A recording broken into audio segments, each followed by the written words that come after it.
Well, welcome to everybody. Welcome to the Aloha Friday podcast from the Ho'okele Department. My name is Becky Sampson. I'm the host for today, and we've been having a lot of fun this last several weeks as we've been interviewing the alumni from the CCH, or Church College of Hawaii, and BYU Hawaii alumni. And this has been a really exciting time for me, to be honest with you, to get to know these people that have made such an impact in this community and who have made an impact within the people and the mission of this beautiful place in Laie, Hawaii.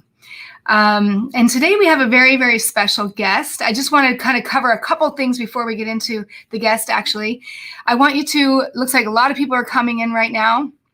I want you to go ahead and put in the chat, as always. Just tell us where you're piping in from. And actually, you know what I'm going to ask you a question is, how do you know Delsa, I'm sorry. How do you know Delsa? So is this family? She was your boss, maybe you, one of your people that you went to school with. And so we can kind of send her a lot of love. But I want to bring in Delsa now. And thank her for being a part of, let me just get some of this stuff figured out here. Hey, welcome. All right, aloha. Aloha, and thank you so much for coming today. Mm-hmm. You are our first female guest. How do you like that? And first of many more, we hope. Yes, we need some girl power here. Aloha women. And one of the things I loved about Delsa is when we came together today, I noticed that she put her little flower up in the background and and in her hair. And yes, she's beautified. I always say the women, we are the beautification committee, right? So it's fun. Oh my gosh, look at all these names in the chat. Hi, everybody. Yay. Wow. Okay, so just so you can know, Delsa and I both are looking at the comments coming through here. So if you have any questions during the show, we're going to go about 45 minutes to an hour. No questions. No questions.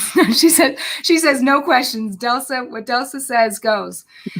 But if you have any comments, if you want to share your love and your experience, or if you want her to maybe even expound on, she's going to be sharing a lot about the PCC and where the PCC is today and what's happened during the close and, where we're going from here. So, hey, welcome everybody. So thank you, Delsa, for coming on the show today. Do you want to kind of start us off by giving us a little rundown? If people don't know who you are, I think some people may, but if they don't know who you are, where'd you come from? How'd you get here? Sure. Well, I'm just part of the BYU, miracle dream. Yes. Student from the Pacific. No opportunity to get a university education back home in Samoa. And so I came to BYU Hawaii, but I'm from a family. I'm the oldest of 5. My father is Samoan. My mom is Haole from Idaho. That's right. So I tell everybody I'm half taro, half potato. So I was born and raised in Samoa. When I graduated from high school, I was given the opportunity, to come to BYU Hawaii. And my dad is an alum of BYU Provo. My mom graduated from Ricks College. So, there was an assumption that I would probably attend one of those schools.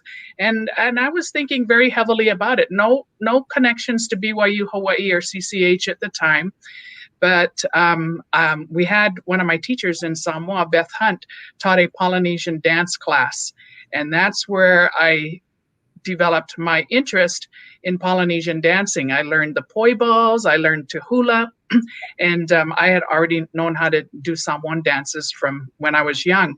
And so that really interested me. And she said, you should think about going to BYU Hawaii. And, they've got the Polynesian Cultural Center. And a lot of my teachers in high school were graduates of BYU Hawaii. So I was like, oh, maybe, that would be a fun place to go to.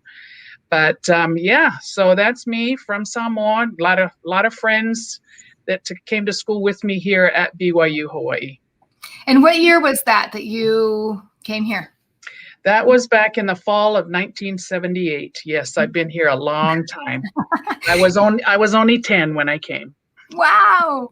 Well, you were only here for 10, but you came to school in 1978, right? Yes, I came to school in 78, got my degree in 1983 in travel and tourism management. Yeah, but you had shared with me the other day too that you had got, I think it was an art degree, right? A scholarship that when you got here. So anyway, I was encouraged to enter this art competition in the new era. Those of you remember they used to host an annual art competition. So I was doing tapa pieces. I should have had one here to show you. But anyway, I did that as a hobby and was commissioned by the government and other people to do pieces. And one of the editors for the New Era happened to be in Samoa doing an article. And he said, you know, you really should submit this to the art competition. So I did. It won a scholarship to any of the church schools. And so I applied to all three, Rick's College, BYU Provo, BYU Hawaii, and BYU Hawaii, of course, offered me a academic scholarship.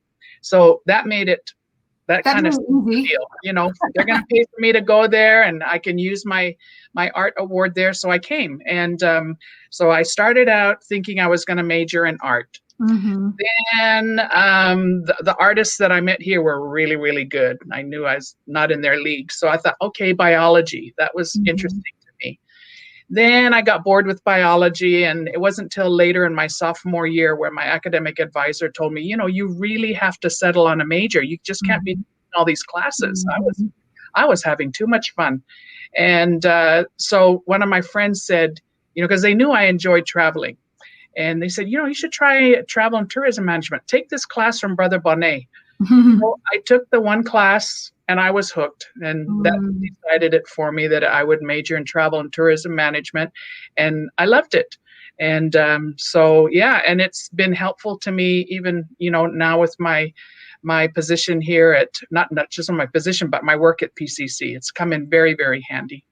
Yeah, well, the interesting thing is that's a journey that all of us go through, right? Is trying, students will come here and not know exactly what they want to study. And then they'll go from one thing to another. But, you know, the nice academic advisors are like, hey, you can't be here forever. You know, you got to figure out what you want to do. And you're one of the lucky ones that actually got to do what you studied right here in the PCC. So now you have some great, you've been here for, you were telling me before the show started that you've actually been here for 42 years. Yeah. That's a long time. And you've probably seen a lot of changes that have happened here. And I know you've influenced a lot of people. I'll tell you one thing, and I want everybody to pay attention to their little things. When I was doing a little research on Delsa, she's like, I warned you about this, but I asked a lot of people the different words. If you had one word, and I want you guys to type into the comments, what's one word that you would use to describe Delsa? And here's some of the ones that came to me. Lomi, you probably know Lomi. Student, he said you're sharp. Oh, okay. Like sharp-tongued? Yeah, no, just he was trying to figure out what word it was right in English, right? Sharp, like sharp, you know, you're sharp. Dynamic. Thank you, Yay. I got dynamic, a performer, good at everything that she does. She's a leader. I love this one from Maurice. I'm going to call out Maurice. Maurice called you the queen. You're just the queen. Jane says you're achiever, you're independent, confident, grace, and vivacious. And I know that you are very humble, along with a lot of other people. You're very humble, and you wouldn't say those things about you. But I know that when I get that feed from people, you made an impact and an influence on people's lives. And we're going to be able to see some of that too in the slides that you're going to share with us. So I want to thank you for the service that you've done and the influence that you've made in here. We've got caring, efficient, sharp stick. Yeah, that's my daughter. Determined. I love it. Articulate, intelligent, and strong. So yes, hopefully that sends lots of love to you, Delsa. All right. So should we get to your pictures? Because that's really where the juice is. Sure. Delsa's got this. There we go. Take it away. Here's your beautiful family. When I started seeing the comments about my podcast coming up, and there are a lot of old friends, I thought, okay, I just better start right off and show them what my family looks like today. You can see me, 50 pounds later, this is me, but this is my family. I'm a grandma now, for those of you who knew me as a young, skinny newlywed. So these are our grandkids here. There's my husband, Paki. And this is the whole clan right there. I can't tell if you can see my cursor or not, but you can't see the cursor. Okay, what was that? You can't see the cursor. Oh, okay, so I won't use my cursor. Okay. Anyway, that's the Moe clan 2021. But in coming here to BYU, let's see. Okay, now my presentation's stuck again. I think I'm gonna have to. It froze. So let me stop sharing, and then I'm gonna read. I'll remove it again. Let me re-add that. Yeah, I knew technology would give me some problems today. Okay. It's okay. We don't have to be perfect to be successful. Let's put them in quotes. Okay.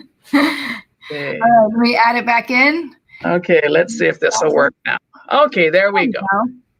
So that was me when I graduated in 1977 from the Church College of Western Samoa. And for those of you in the U.S. system, that's not college as in university, but in the British system, college refers to high school. So yeah, that's my family way back when. And so when I first came here to BYU, Hawaii, believe it or not, my first job was in the Maori Village. And people ask, how did you end up there? Well, I was staying with the Larry Oler family before I checked into the dorms, and their daughter Lani worked in the Maori Village, and nothing else to do. So I would come with her to work, and I would hang out in the Maori Village. And one day, Uncle John, who was the chief, came by and he said, "Do you have a job?" I said, "No, I don't." He said, "Would you like to work in the Maori Village?" I said, "Yeah." So that's how I ended up in the Maori Village. I worked there. I loved it, made some great friends there. And so I worked. Had you been to New Zealand? Yeah, I'd been there once. Okay.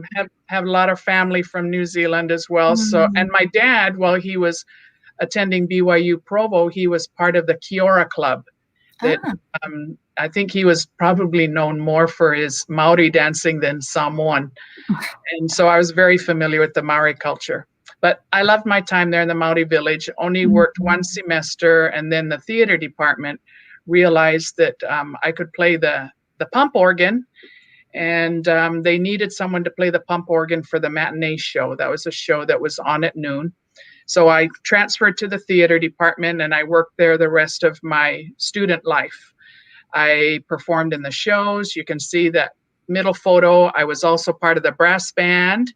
Yes, along with Eddie. I know we're going to have to, I was just telling you before the show started, the Ho'okele department needs to have their own marching band, and we'll bring you in. we'll have you lead it, actually. How about that? Yeah. So anyway, I was in the brass band in the shows. And when I wasn't performing, then I usually had a microphone in my hand. They had narrators for the matinee show, and someone told me I should try out, and I did, and I guess did pretty good at it. And so I was always emceeing this or that or the other. And that's something too that came out of me asking people about you is that you MC a lot of things and in the community, and you're really good at it. And being able to engage the people, and I love it. So. Yeah, the big mouth of La'i, I guess. No. So that was I did that for my student jobs. It was great. I was telling Laurie, where'd I get Laurie? Becky, yes, that even though I came to BYU Hawaii, to get a college degree, it was actually PCC that kept me here. I fell in love with PCC, and but in order to work here, I had to be a student, and I didn't want to let my parents down, and so I made sure I graduated and got my degree at BYU BYU Hawaii, but really I loved PCC University, as we called it. I did spend one semester at BYU Provo. I just wanted to try it out. My dad talked about it a lot. He'd wake us up in the morning with rise and shout, the Cougars around.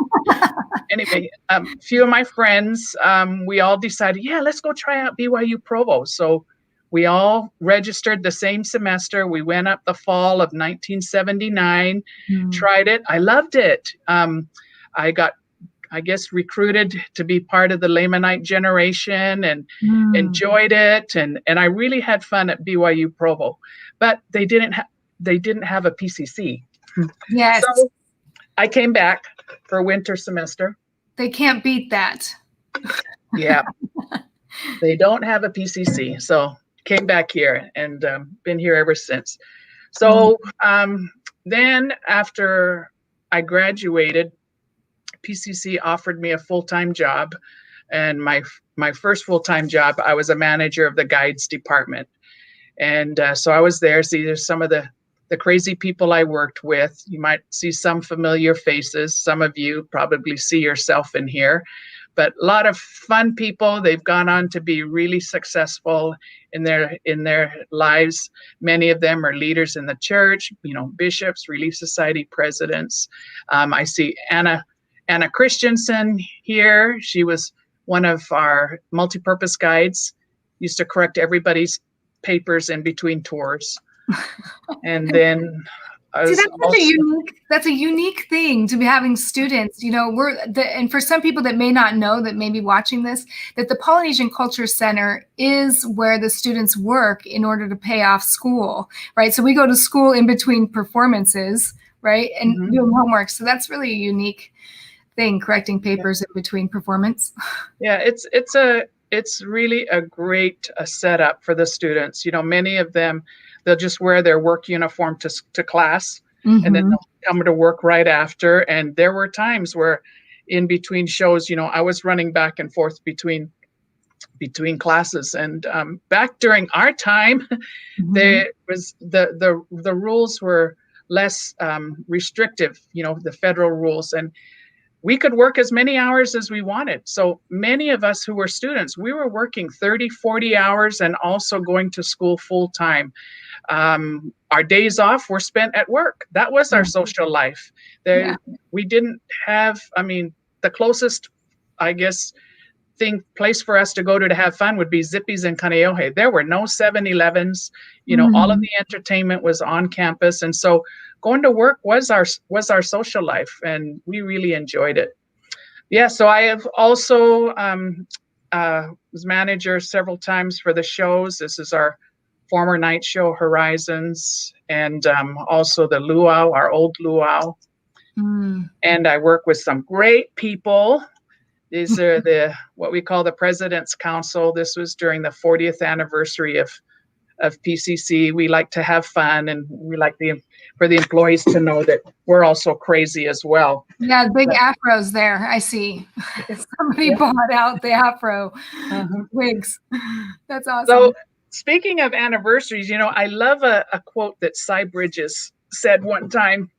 He said, what other company has reunions? Have you ever heard of Sears or Ace Hardware having a reunion? No, but PCC has a reunion, and we come together. It's like a family reunion. So this was our 40th anniversary, and then this is just right.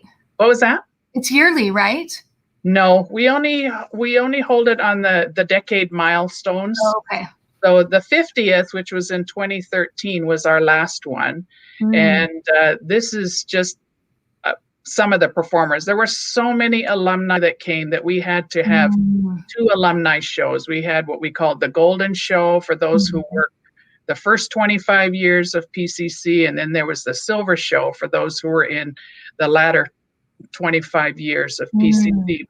But look at that. This is a family reunion. Everybody just has so much fun seeing their friends and reminiscing good old times, as you can see on the photo there with Eddie. There's Eddie in that photo Oli Tuya, who has passed Oh on, yeah. Guy, who has passed on, and yeah, it's a party during PCC reunions. Well, that is one thing that's very unique around. Well, maybe it's not. I don't know, but it's what I feel about being here. Is it is one ohana, right? It's just, I mean, you really do. Once you come here, and I say that almost on every show, is that once you come here, there's a part of this that always stays with you.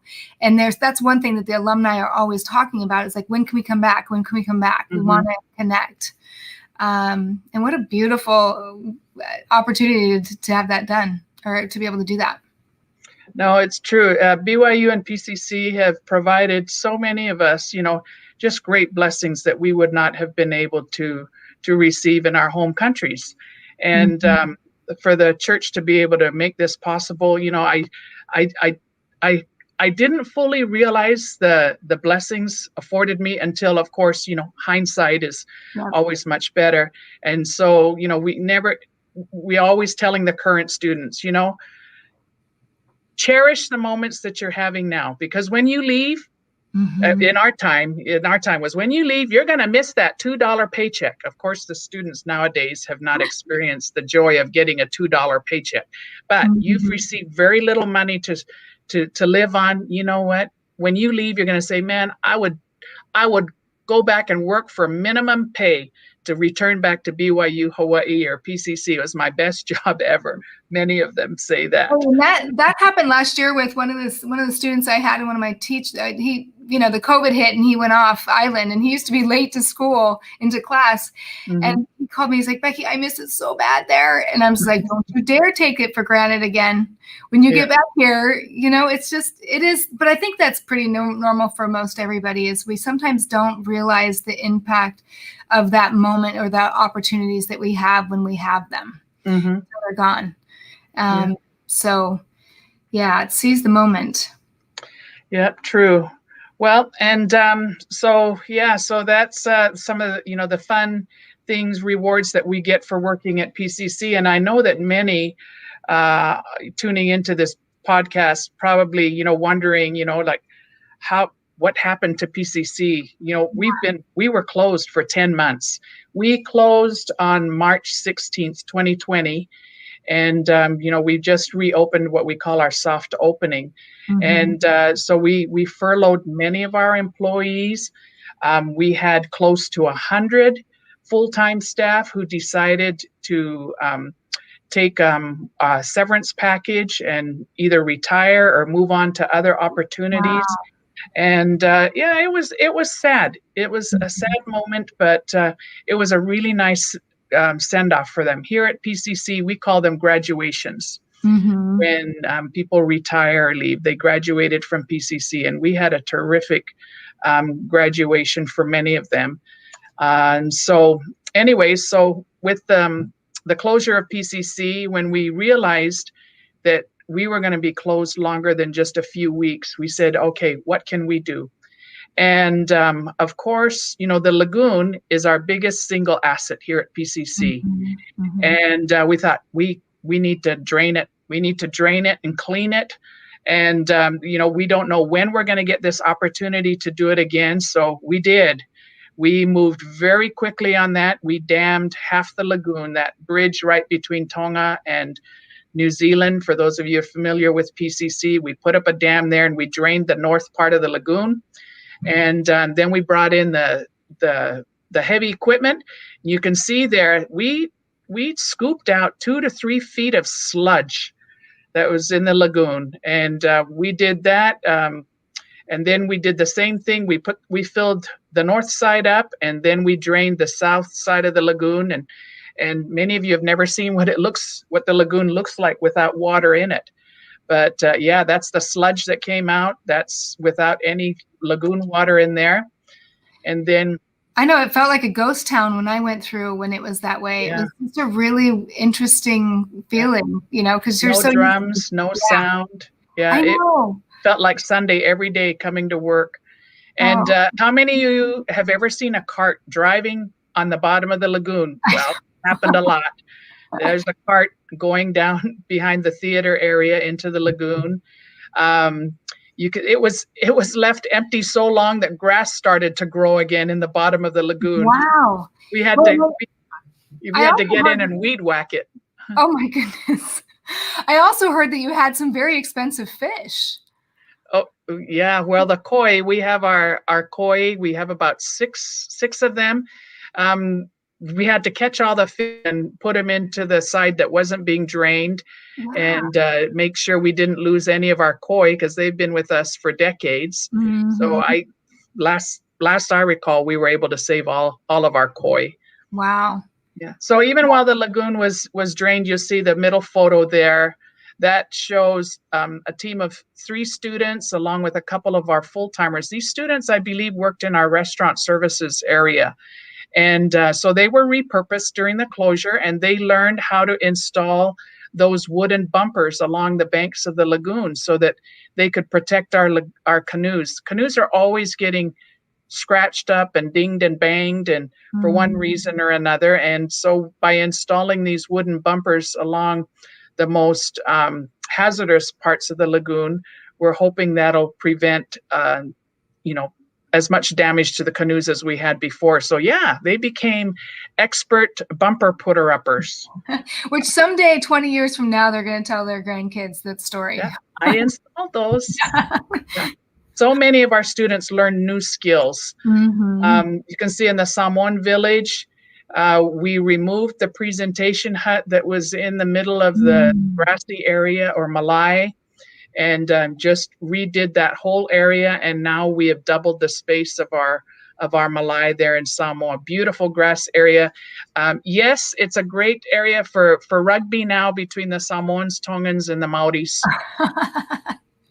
And I'm sure that's their Sunday activity, right? No, we don't do that on Sunday, but yes. Before the center opens, there's a lot of fun happening on that grassy area. Oh, and then of course, gave us the opportunity to refurbish all of our buildings. You can see them revarnishing the Queen's Hut in Tonga.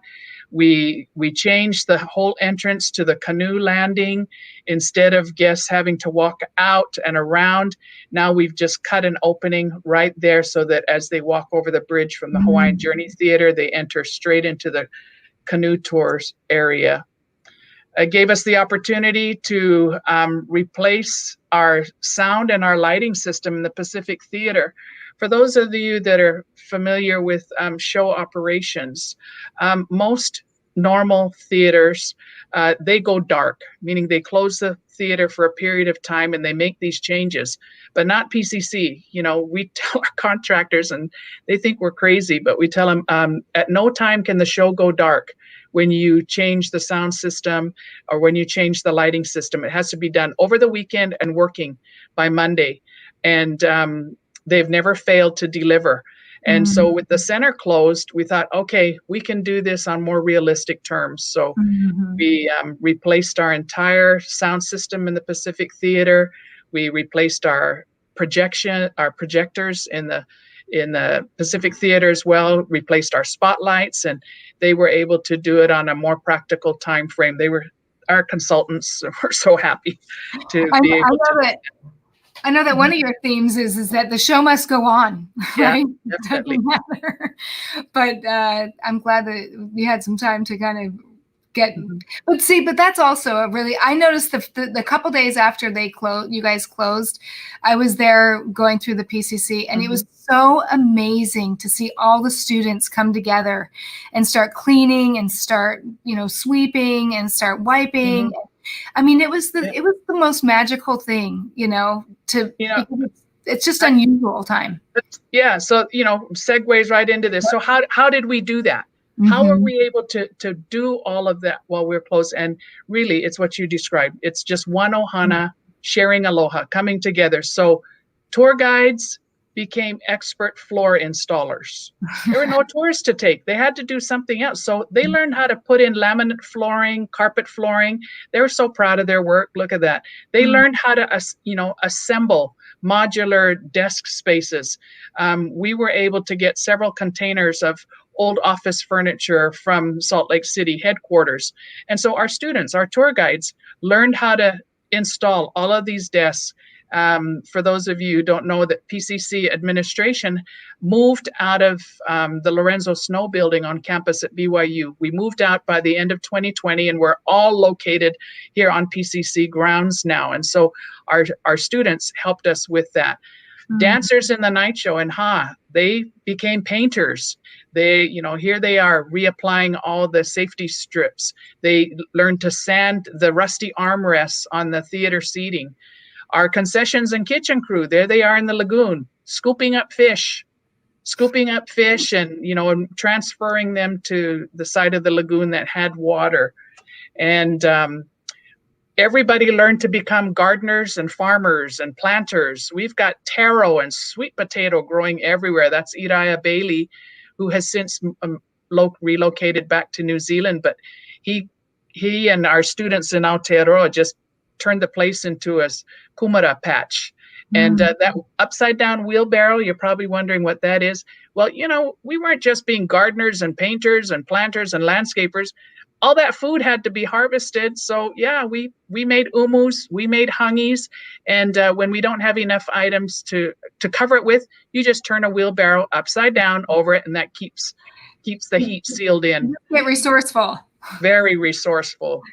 Yeah, and so even management, Talangua Hoy, she was our on-site sales manager, groups manager. She learned to operate a bobcat so that she could transfer compost and mulch and everything wherever it was needed. Kea Haverly, our senior sales director, he operated the backhoe so that he jumped on and was helping to clean the lagoon. Jimmy Mapu, our guides manager, he, along with the guides, they became expert landscapers, cleaning, weeding, whatever was needed to make sure that PCC would be able to reopen whenever that time would be. But it was wonderful how everybody there were no egos. Everybody was willing to do whatever was needed to take care of PCC. And it was a great feeling on that. And what's interesting is that the PCC is there for the students to learn and to grow. We've talked about that before, and I would love to have you talk about that. But also it's interesting, it ties into this. I mean, again, during a time that, is a difficult time for a lot of people, the PCC then provided a platform for people to learn and grow in other areas that they normally would not have the opportunity to do that. And that's pretty magical. No, it's true. As we talk to the students and we ask them, it says, okay, now, those of you are doing jobs now that have nothing to do with your major. So what are you going to put on your resume, as part of your student development skills? What are you going to put to describe what you did while we were closed? And we had to remind them, says, what you did was you learned new skills in order to survive and thrive during a pandemic. You had to learn to adjust. And those are great things for a prospective employer to look at and say, well, I just stayed home and watched Netflix or PS, whatever the latest version is while things are. No, even though I was not able to work in the job correlating to my major, guess what? I learned how to put in flooring. I learned new skills. These are life skills. And, and I just adapted and I did whatever was necessary. Great leadership skills for them. So I hope they list those properly on their resumes to show the contributions they made, not only for PCC, but for them personally during the closure. And it goes to showing too that God knows what He's doing, right? Because later on down the road, you never know when you're going to be asked to use those skills in not only jobs but in family dynamics as well. No, true. They just added to their husband 101 and wife 101 resume. I can do a backhoe, yay! Yeah. That will get you married. Yep. So anyway, there was just a lot of pulling together as a team to get PCC ready to reopen. And so we soft opened on January 18th because of our concerns for COVID and PCC not becoming a super spreader by having too many visitors here. We decided that we were going to limit the number of guests that would be at PCC, and we would also limit what we would offer to the guests. So on January 18th, we opened just the Samoan Village, canoe tours, the Luau and night show to just 260 guests for Samoan Luau, but at the evening show, we can go up to 600 guests for the show, because we block off every other row. And if we do well with the vaccine rolling out and we're able to contain COVID and adjust, to our contactless and our safety measures, then we're hoping that we can open fully on April 26th. So with our soft opening, I mean, it's a very different PCC. As part of our commitment to providing a safe environment for our employees as well as our guests, we get tested for COVID weekly at BYU Hawaii. We're part of their weekly testing program. It's so convenient. We go there and do that. All employees are required to wear masks. Employees as well as guests are checked for a temperature screening as they arrive, and then ticket scanning is all contactless now. And you'll see the canoe tours there, spaced out, socially distanced canoe seating. Every other row is used and only one party per row. So everybody gets a VIP canoe ride now. Awesome. In Samoan Village, even though it's just a Samoan Village, we have also offer the poi balls from New Zealand and the spear throwing from Tonga that is there. So they get a taste of the other cultures as well.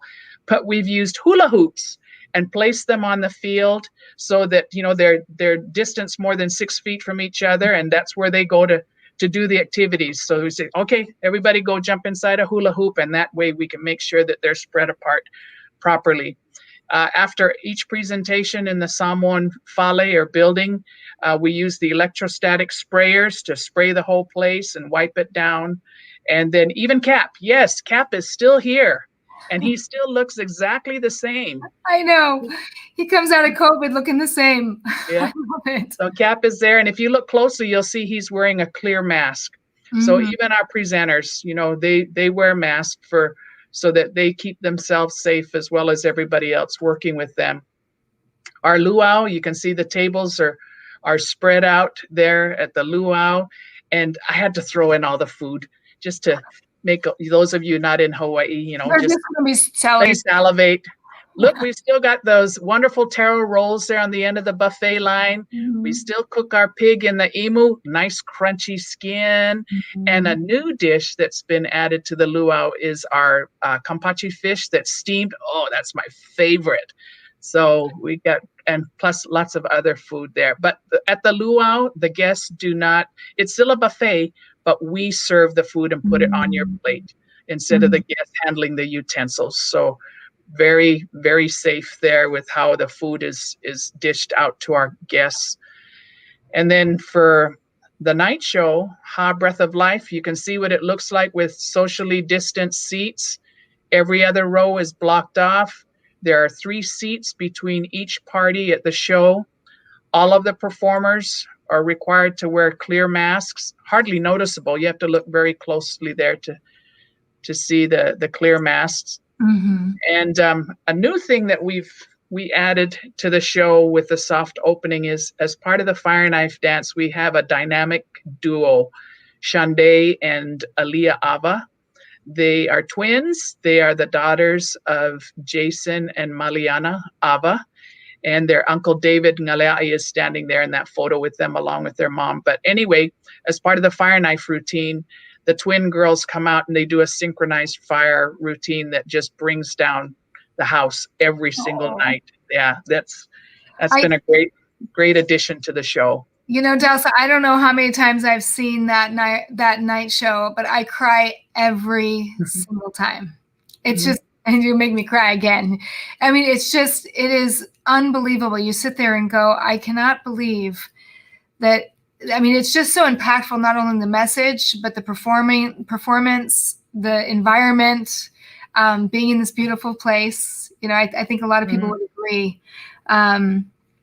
So yes. Yeah.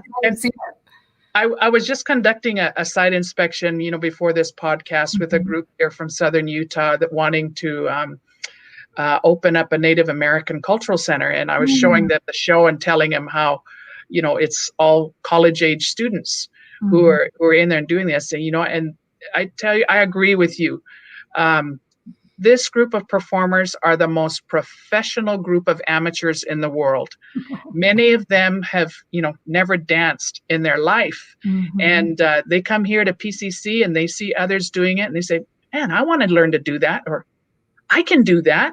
Mm-hmm. And they learn. We have a great group of cultural instructors that teach, in the show and in each of the villages, in each of the departments. And we teach these skills to these students, and they exceed. They excel beyond our expectations. And it's just wonderful, to watch them do so well. But yeah. That was something that you mentioned before is that students come over, with very little experience and not even a lot of confidence.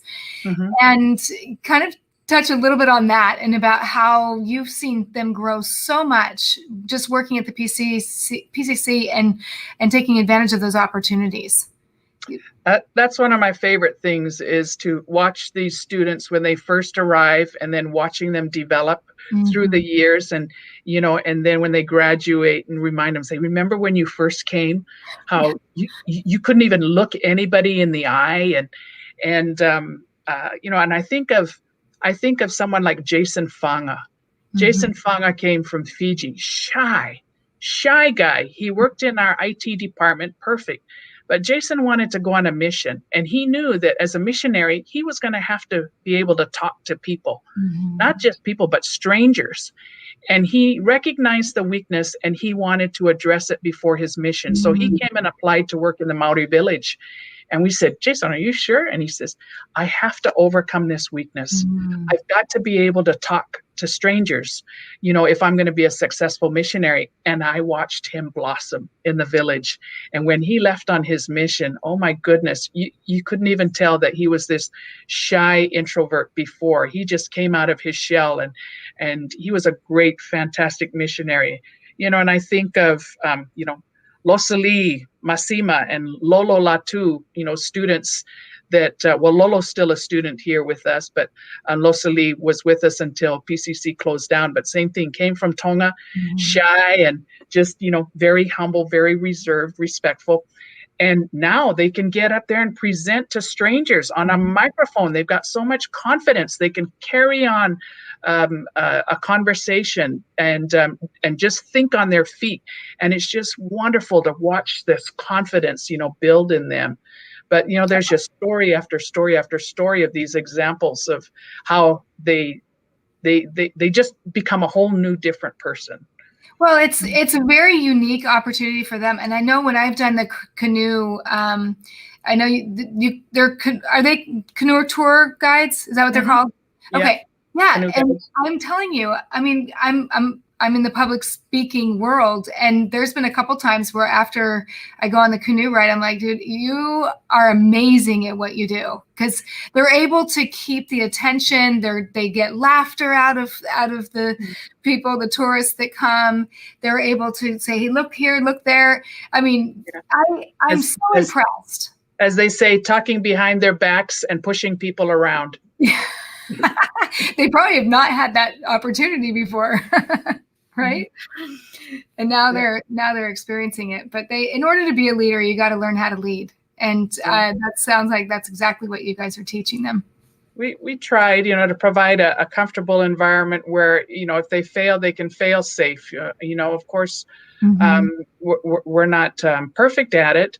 But I mean, as recently as last night, watching the show, we had a student who went on as father for the first time. Mm-hmm. Very first night, jitters, nervous. Well, as he changed, he removed the ha pendant that he needed for the next section. Mm-hmm. And there was a delay. in the show. And so we're watching, it's like, oh, where's father? Where's Tutu? Oh my gosh, what's happened? Mm-hmm. What's going on? And the chanter, thank goodness, just kept continuing the chant. And so the manager ran backstage to find out what was going on. And the chanter saw him and he says, I'm so sorry, uncle. I don't know what happened to me, but I blanked out and I put in an extra verse for the chant. And David said, I thought you did that on purpose. He goes, no, I didn't. He says, you didn't see that father and Tutu weren't out there? We needed that extra verse in there. we needed, that's what filled it up until they were able to get out on stage. And so he was like, no, I didn't notice. And he said, my mind just went blank and I don't know what came over me. And he said, you know what it was? The Spirit told you to put in an extra verse and you just went along with it, because we needed that extra verse to give Father and Mother the chance to come out. But anyway, talking with Father after the show, and he said, I just forgot and took off the pendant and I needed it. And so he said, well, you know what? You won't ever make that mistake again, ever. And he goes, no, I won't. But, we tried that's an honest mistake. You can't fault him for that. And now tonight, when he goes on again, hopefully he's more comfortable because he knows we weren't jumping all over him like, what the heck did you do that for? I love that you said that you create a safe space for them to make mistakes. I don't know if that's the way that you said it, but for them to fall, because we're all going to make mistakes in life. And so if we learn from those mistakes and get better and better, I mean, that's life. And I love that also that the Spirit is what drives this place. I looked over at the chat just now and I saw Keith Awai. Oh, okay. Oh, Keith, you should have got on. Now you're going to make me cry. But, Keith was one of my favorite bosses. I learned so much from him. There's his comment right there for everybody. That's another thing that makes PCC great. We take raw students and turn them into great entertainers, where other places hire experienced performers. Oh, I love that. Keith is one of those who just molded, took those of us that knew nothing and made something out of us, and just cheering us the whole way. I mean, if we made a mistake, Keith was there to point it out to us. He was firm, but we knew it was because he loved us and he wanted us to succeed. And, Keith has done that for so many people. You better watch out, Keith. We're going to get you on the show. But yeah, so, and so that's my job, is to try and continue, what Keith and many others have done before me, is to help people succeed. Couldn't have done it without these great leaders. Lead with love. Lead with love. The worst thing I could do to their legacy is to drop the ball, which they handed to me for that. So Lay says that she's excited that she was dancing for Keith. There's another one that came up here, Verna, and I apologize if this is kind of but Verna says it was an emotional moment for us as well, watching the soft opening from afar. There was a feeling of peace and hope as I watched the show. And I think Verna's another one of our stars, one of those students that came here raw. And now look at her. She's working for Pathways. Oh, so proud of Verna. And of course, her auntie Verna was, crazy friend of mine who danced the same time as I did. But so I forgot this last slide I have on here. So that's a big difference. When we closed PCC, we had a cast of about 140. Now we have a cast of about 60. And those of you who are in the show, you can appreciate this when I tell you that every performer in the show has to learn all 6 sections. Wow. It's no longer just the 3 required sections. They've got to learn every section so that they can double up. We even have ushers who are part of the show. They usher the guests, get them seated, and when overture starts, those ushers are changed in costume and they're ancestors. And then they're building the house in Tonga. So everybody is being used in the show, to help us keep our costs down until PCC is in a better position financially to add on more workers. And I think there's only been one night we didn't have a standing ovation. And it's not because of the performers. The performers help, but it's the Spirit. But the performers have to be in tune and living their life so that the Spirit comes through them. But every night we have had a standing ovation in our soft opening, and we just love it. Even though our full house now is like 250 guests in the audience, 300 on employee night, but it's still a thrill. I was going to ask you, what's the overall feeling at PCC with the employees? Obviously it is very different. It's very different than it was. Busy, busy, busy, everything going. But what's the overall feeling? We're hopeful. We're hopeful. We know that PCC has been dedicated by several prophets. We are the result of prophecy. David O. McKay, Matthew Cowley.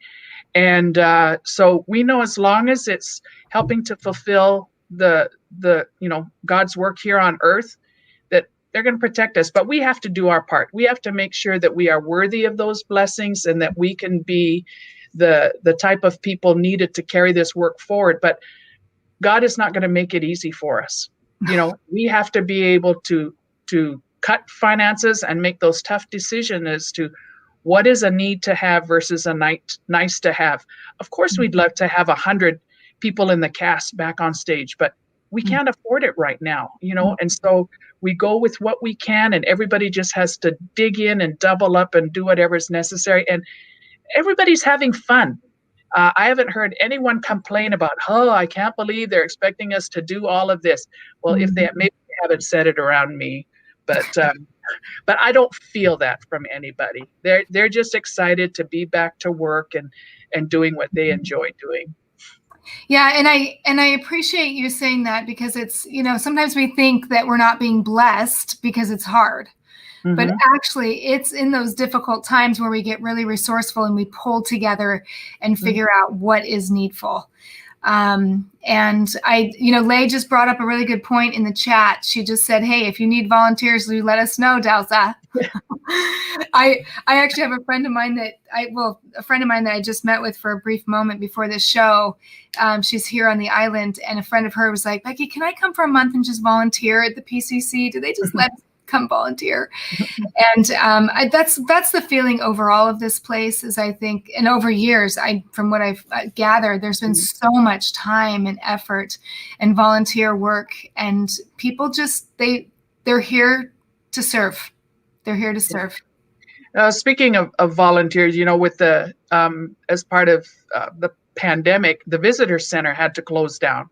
So we've got 92 sister missionaries that can't do what they normally do at the visitor center. And so they do online teaching, but 3 times a week, we have a group of sister missionaries that come over from 4 to 6 every evening to do whatever PCC needs. They weed, they scrub, they sand, they paint. And so thank goodness for our sister missionaries that come over as well to help us. Couldn't have done it without them. So grateful for them as well. Let me just... it's hard because you guys have so many comments for us to go through, but just last minute words, anything, if anyone wants to say anything that we can bring you out and tell Delsa how you feel about, or any questions or anything that you want her to continue. I apologize. I know I'm getting some That's okay. While you're going through there, I just want to call out a few other of these students. Of course, I'll say one name, but there's like 100 others attached to them that, that have just done so well because of their experience here at PCC. I mean, there's Tema Hunkin Lawson, who was one of our VIP guides, and she was great. She learned hosting here at PCC as a tour guide, and she went on to work for LDS Philanthropies for many years, and now she's one of Utah's best real estate agents. Kenny Niumatalolo, Division I head football coach at Navy. And what did he do at PCC? He was a canoe guide. What does that have to do with being a football coach? Well, of course you can't, you're only a mediocre coach unless you've learned how to push canoes. But anyway, we've had some great canoe boys come out. Sandra Sagisi Moser, she was an emcee here at PCC, and then she went on to BYU Provo, majored in broadcast journalism, worked for KSL, came back here and worked for local affiliates, and now her daughter is an anchor woman. But, Koa Mo'o, Mele Toli, current students, both Polynesians, but raised outside of Polynesia. And coming here to PCC, they've learned to dance their culture. They've learned more about their culture, and it's ignited this cultural pride in them. And now they're 2 of our main characters at the show. Koa plays the role of Mana. Mele Toli plays the part of Lani. And, and it's what they learned here and saw others doing and were taught by those here at PCC. And now, they love who they are. They love being a part of this story at PCC. Yeah, I love that you called them the greats. Yeah. Heights that came from here. I wanted to bring on, do you remember, is it Telesia? Yeah, Sia Tonga. She's our number one bomb MC here at PCC right now. Nice. Yeah. I'm going to show real quick. I know you've made lots of comments, but she says, Delsa Moe is changing lives. Thank you, Delsa, for being patient with me. Pay raise for you, Sia. Pay raise. See, you gotta like the picture. Yeah. Sia's amazing. Mother of 8 and just a terrific MC, singer. Yeah. Now there's another person you should have on the podcast too. See, okay, so this is the thing. I mean, there's so many stories, and there's so many people that we need to interview, and it's been interesting to watch how this is unfolding and how we're going, because it's just like, oh, we need to interview this person and this person, but we'll get through them for sure. I know Jeannie, she says, let's see. I love your presentation. You just took me back to memory lane. Mahalo. Yeah. Good times, back then. Jeannie danced with her brother and sister, and well, actually several of her brothers and sisters. Yeah, the whole Ernestburg family. Yeah, that is awesome. Well, this has been an amazing time. Thank you so much for your service and for your time. I know you're really busy. You had to give somebody else a job so you can give us an hour of your time, because this is your work time. But thank you for being who you are. And I know that you also do a lot of volunteer work in the community with different things and emceeing. And I'm just super impressed and super humbled by the opportunity I had to spend some time with you and bring back some of these memories so people can still feel connected to Laie. So thank you. You know, the alumni has a quote that they use on everything they do about, we drink from wells we did not dig, and we warm our hands from fires we didn't kindle. And I'm definitely a beneficiary of that. And so our job here at PCC is to make sure that we don't let that fire burn. Exactly. We don't let those wells dry up on our watch, because we know there are going to be others to come, after us. And everybody who's had a part in PCC, I know you guys feel the same love that I do. And I would hope that those of you who live outside of Hawaii will have a chance to come back and visit us, sometime. And those of us currently here, hopefully will continue to enjoy the dream on it. But thank you so much for this opportunity, and everybody who's joined us on chat, whatever, I'll read your comments, and thank you for being so kind. I know there were so many comments. I'm sorry I couldn't keep up with them all. And I love it. They all say thank you. Here we go. Verna says, thank you so much for this beautiful and heartfelt presentation. Love it. And Lay, she says, thank you, Delsa, for all you do and for your example. We love you. Hello. So, well, thank you guys for joining us. Remember, every Friday, we are now doing this Aloha Friday. So on Wednesdays is when we put it out to who we've got on the show for the week. Next week's going to be Riley Moffat. Oh, Riley Moffat. I love listening to Riley. Oh, great stories on the community. Wow. I know. I sat with him yesterday, and what I said to Lay is, I said, I love talking to people that are historians, because you can say, when did this happen? When this happened? He has the dates ready to go. And we found out, he told me we're distantly related. So that's my cousin. Yeah, we should turn on those little apps and see how many of us are like, when you can see they're like 5th cousins and 10th cousins. It's so fun. Well, good. Well, tune in for next week. Also, if you guys want to send me, just tell me who you want on the show, right? We'll bring him on, and I may not always be the host. We may be having some students. We may be having Lay, if we can get her to come and do some interviews. And Eddie will probably be coming on. But what we're here for is to really share the story and the miracles of this beautiful place, and connect our connect our ohana together to keep us connected, just to keep the mission going. So thanks so much, Delsa. We'll let you get back to work. All right. Have a good day. Now I'm going to go eat at the Luau, everybody. Okay. Thanks, Delsa. Bye, everyone.